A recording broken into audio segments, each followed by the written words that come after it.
Okay, we're recording. How's it going, guys? This is Mike Nash, and this is New Gear Day expert level. Or at least I would attain to expert level if I can. So, this guitar I made myself. This is my very first build.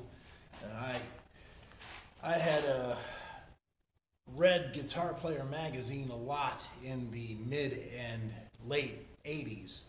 And they always had luthiery sections, and so I understood a lot about that kind of thing, even as a teenager. Then later in life, I would do a whole bunch of wood flooring, about 5 years worth, trying to make a profession out of that. Well, this is sort of a marrying of the two in a way, because all that wood flooring taught me how not to mess up wood a little bit. Or maybe it just gave me an opportunity to get all that out of the way, because I sure did mess up a lot, right? But yeah, I'm going to talk about the guitar itself. Pretty much Strat specs as far as the scale length, neck width, nut width, bridge width. This was built in Red Rocks Community College at their electric guitar construction course in Lakewood, Colorado. I am currently in Parker at my parents' house. This is the video just to show you what she sounds like. Some of you know most of the specs on this already, but I'll run through it just for the heck of it. Hipshot bridge, that did not come with the school kit. Neither did the redwood burl top. The headstock faceplate, also redwood burl. Tigerwood fretboard, also known as, I'll probably butcher the pronunciation, Goncalo Alves. With some big fat abalone dots in there, kind of in non-traditional manner. The whole thing aesthetically works really well in my opinion. One of my favorite parts is taking off of some of the European and Australian luthiers whose pages I follow on Facebook, this little comfort curve to keep the edge of that top from hurting your arm as you play. And I just think that's one of the sexiest features. Some of the photographs you may have seen do not do the guitar justice. You know, let me turn that down. Do not do the guitar justice, I was saying. You can see, I think, in the glare of the camera, some of the ash grain, swamp ash body that was in the kit. When you get a run on the kits at Luthier Mercantile International, you don't always get the alder that they originally prescribed. Because of the run on it, they must be running out of the alder, and so I got a 3-piece swamp ash. One fella had a 1-piece mahogany. So the bigger the run, the better for you, technically speaking. So the quarter sawn rock maple neck, also from the kit. The tuning heads were from the kit. The pots, and including with the kit that you build as part of the actual specs, it's a push-pull pot for splitting the coils into single coil. So she's got a lot of great features. The Hipshot bridge, by the way, real quick, also influenced by those same European and Australian luthiers I follow on Facebook.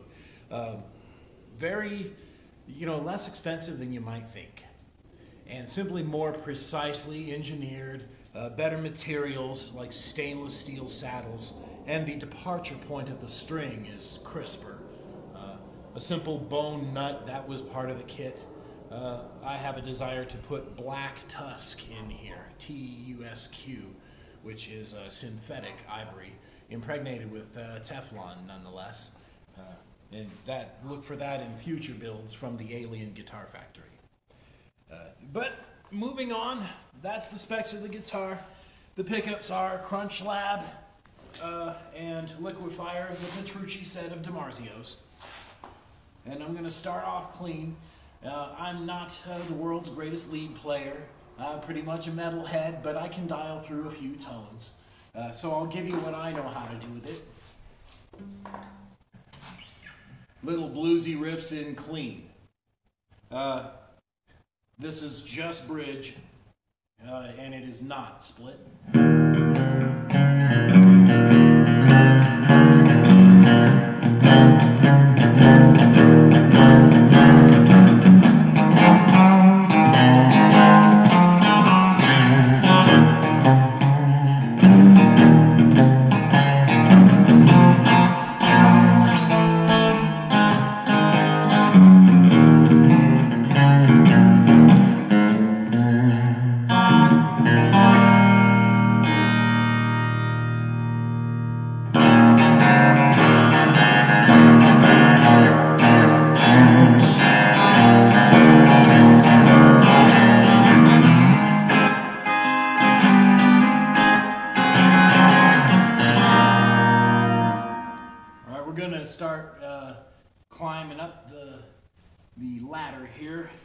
terms of pickup selection, so I got them both on.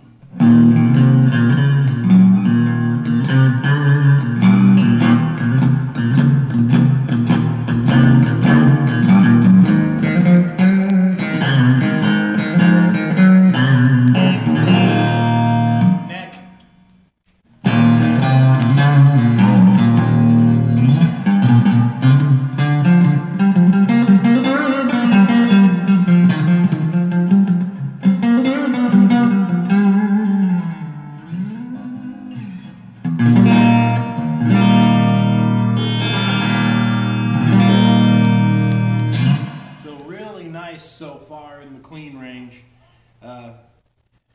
From the days I used to play 3 single coils, I used to love putting it on the bottom and middle and playing Heard It on the X by ZZ Top and Funk 49 James Gang. In this case, I'm going to split in the middle, so I got 2 single coils running here.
Man, that's nice.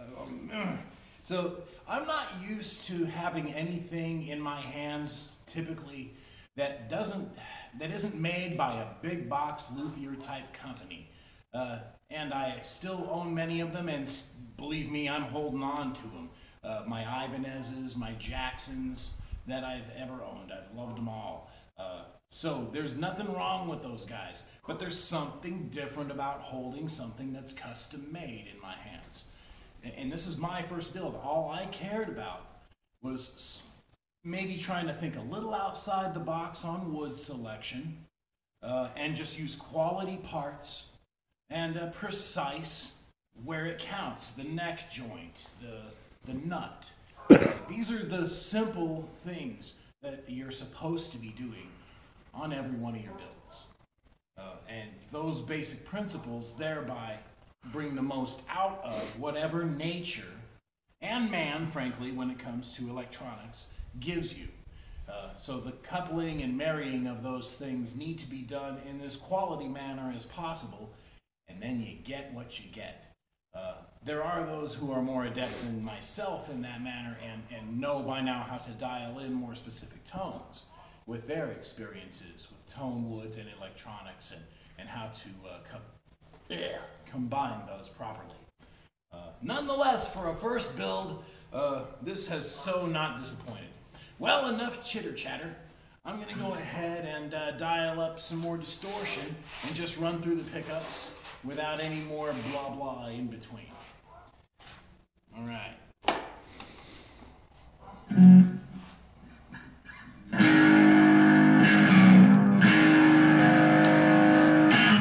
Straight bridge. Let's see.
Well, I could keep on dialing, or I could just get down to business.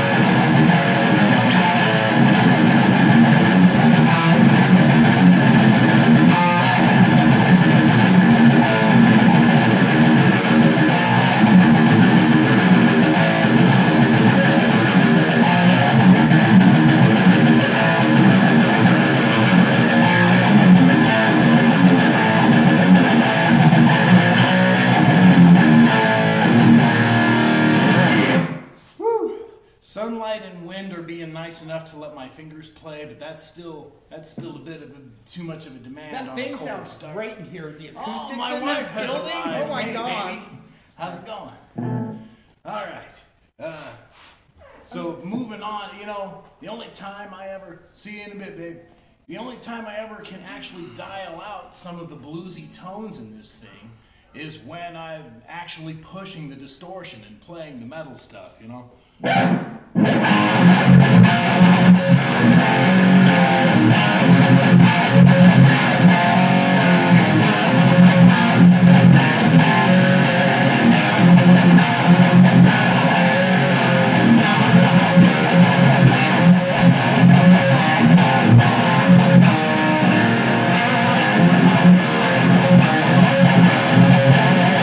And so on.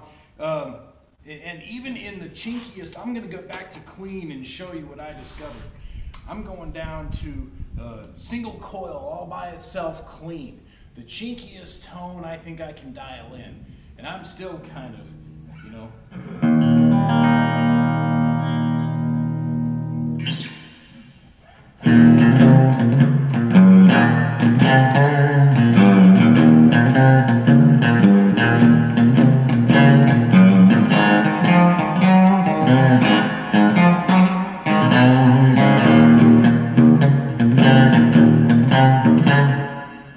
It still has this bark of mid-range to it.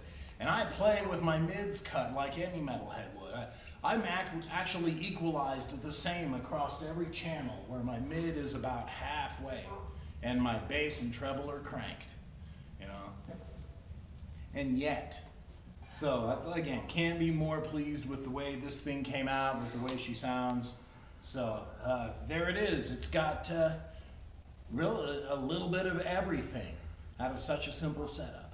So thank you for all the likes on my page so far. This has been massively encouraging. I can't wait to take you guys through the next couple of builds. My next courses start in January 20th, and I will be building 2 guitars during that time. Something Stratty and something less polish. And they're both going to be amazing. I can't wait. So see you in cyberspace. Thanks again for all your time today.